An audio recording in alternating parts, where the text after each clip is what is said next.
Hi guys, आज के इस वीडियो में मैं एक्सप्लेन करूंगा कि what are the types of operating system. तो जैसे कि आप देख रहे हैं, there are various types of operating system. मैंने 8 के नाम यहाँ लिखे हैं। Batch operating system, multi programmed operating system, multitasking operating system, multi processing operating system, real time operating system, distributed operating system, clustered operating system और embedded operating system. इसमें जो हमारे यूनिवर्सिटी एग्जाम्स होते हैं उनके पॉइंट ऑफ व्यू से अगर हम देखें तो हमारे लिए सबसे इम्पोर्टेंट है मल्टी प्रोग्राम्ड ऑपरेटिंग सिस्टम और मल्टीटास्किंग ऑपरेटिंग सिस्टम, क्योंकि इस पे सबसे ज़्यादा क्वेश्चन बनते हैं। उसके बाद अगर हम देखें तो इस वीडियो में हम कवर करने जा रहे हैं पहला टॉपिक जो है हमारा बैच ऑपरेटिंग सिस्टम। तो बैच ऑपरेटिंग सिस्टम समझने से पहले हम समझेंगे कि बैच क्या होता है। So what is a batch? Batch क्या होता है? A batch can be termed as a collection of jobs which are similar to each other. Batch क्या होता है? सेट ऑफ टास्क, अलग अलग तरह के जॉब, जैसे कि जॉब 1 जॉब 2, जैसे कि यहाँ हमने लिखा है job 1 job 2 job 3 till job n। मान लीजिए ये सारे जॉब्स का काम है इकट्ठा होके, ये सारे जॉब का एक ही काम है, सबका एक ही काम है कि वो मेमोरी को एक्सेस करके कुछ अपना फीचर्स अपलोड करेगा या फिर अपना फीचर्स एक्सट्रैक्ट करेगा। तो ये सेट ऑफ सिमिलर जॉब्स हुए और इन सिमिलर जॉब के सेट को हम लोग बोलते हैं batch. So a batch can be termed as, एक बैच को हम लोग टर्म कर सकते हैं, बोल सकते हैं as a collection of jobs which are similar to each other. Batch operating system जो है वो हम आजकल यूज नहीं करते। In modern day batch operating system is not used. Batch operating system जो था was used earlier in 1960s। Example आप इसका बोल सकते हैं जैसे कि हमारा फोर्ट्रान हो गया एक्सेट्रा। तो बैच ऑपरेटिंग सिस्टम में हम क्या करते थे पहले कि we use to have punch card. जैसे कि सब कोई तो यूज़ नहीं करता था उस टाइम में, क्योंकि कंप्यूटर उतना रेडली अवेलेबल नहीं था। तो हमारा जो यूज़ करते थे, जैसे कि नासा के साइंटिस्ट, नासा में यूज़ होता था ये पहले, तो वहाँ पे ये पंच कार्ड यूज़ होता था। तो पंच कार्ड को और हम डिफरेंट नेम से भी बोल सकते हैं, जैसे कि पेपर टेप हो गया, मैग्नेटिक टेप हो गया, एक्सेट्रा। तो उसमें क्या किया जाता था पंच कार्ड में कि डिफरेंट यूज़र्स, जैसे कि user 1, user 2, user 3, user 4, user 5 और फिर डिफरेंट टाइप्स ऑफ यूज़र्स अलग अलग जॉब देते थे। जॉब 1, 2, 3, 4, 5। और ये जॉब क्या करता थे, ये यूज़र्स क्या करते थे, अलग अलग अपने जॉब्स को ऑपरेटर को देते थे वो, जो कि इन जॉब्स को हैंडल करता था। तो ऑपरेटर क्या करता था ना, ऑपरेटर ये जॉब्स को ले लेता था, जॉब 1, 2, 3, 4 एंड 5 को ले लेता था और चेक करता था कि कौन कौन से जॉब जो हैं वो सिमिलर हैं ईच अदर के।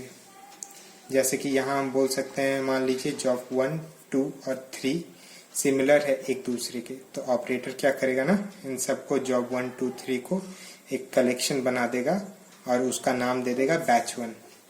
और जॉब 4 और 5 जो है ऑपरेटर मान लीजिए एक तरह के हैं, तो उनका एक कलेक्शन बना के उनको नाम दे देगा बैच 2।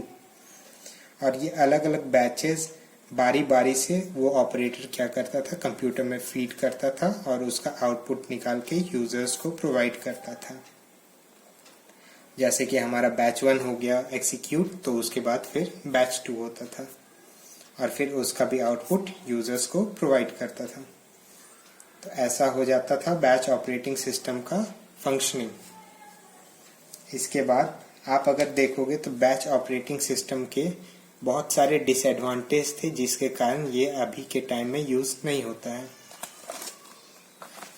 सो डिसएडवांटेज,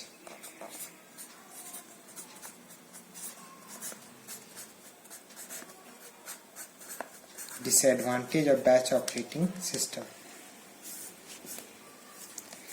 एक जो मेन डिसएडवांटेज है बैच ऑपरेटिंग सिस्टम का, जिसके कारण ये अब यूज़ नहीं होता, वो ये है कि सीपीयू जो है इसमें ये बहुत टाइम तक आइडल रह सकता था। इसमें प्रीएम्पशन नहीं होता। प्रीएम्पशन मैं आपको अगले आने वाले वीडियोस में एक्सप्लेन करूंगा। प्रीएम्पशन मतलब होता है कि एक साथ अलग अलग प्रोसेसेस को सीपीयू हैंडल नहीं कर पाता है। तो इसका डिसएडवांटेज क्या है? सीपीयू में remain idle for a long time. अब आप पूछोगे कि भैया सीपीयू आइडल लॉन्ग टाइम के लिए कैसे रहता है?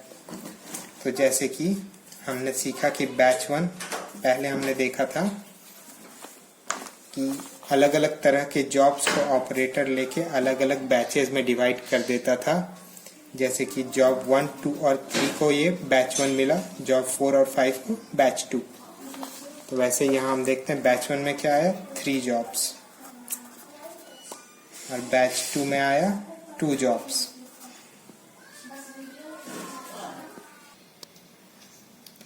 तो जैसे कि बैच 1 में 3 जॉब्स है, तो ऑपरेटर क्या करेगा? बैच 1 को फर्स्ट दे देगा, सीपीयू को दे देगा, और कोई कारण से बैच 1 का कोई प्रोसेस जो है, जॉब जो है, उसको इनपुट आउटपुट के लिए अगर जाना है, उसको इनपुट आउटपुट के लिए जाना है, तो वो क्या करेगा? सीपीयू से चला जाएगा इनपुट आउटपुट के लिए। और उस टाइम सीपीयू क्या करेगा? जब वो इनपुट आउटपुट के लिए चला जाएगा तो सीपीयू कोई और प्रोसेस को प्रोसेस नहीं कर सकता। बैच ऑपरेटिंग सिस्टम में सीपीयू अगर कोई भी प्रोसेस इनपुट आउटपुट को लिए जाता है तो उस टाइम तक, जब तक वो रिटर्न नहीं करता, तो सीपीयू रिमेन्स आइडल। मतलब वो कोई काम नहीं करता, वो वेट करता है उस प्रोसेस को रिटर्न करने के लिए। जैसे ही उस प्रोसेस का इनपुट आउटपुट का काम हो जाता है, उस जॉब का इनपुट आउटपुट का काम हो जाता है, वो रिटर्न कर जाता है सीपीयू में। तो यही एक डिसएडवांटेज है कि हमारे सीपीयू जो आइडल रहता है उसका एफिशिएंसी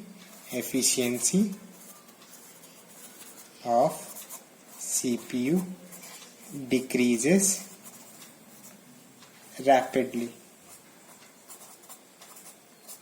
और यही डिसएडवांटेज को हम आगे चल के जो ऑपरेटिंग सिस्टम्स देखेंगे उसमें क्योर किया गया है, उसका सॉल्यूशन फाइंड किया गया है।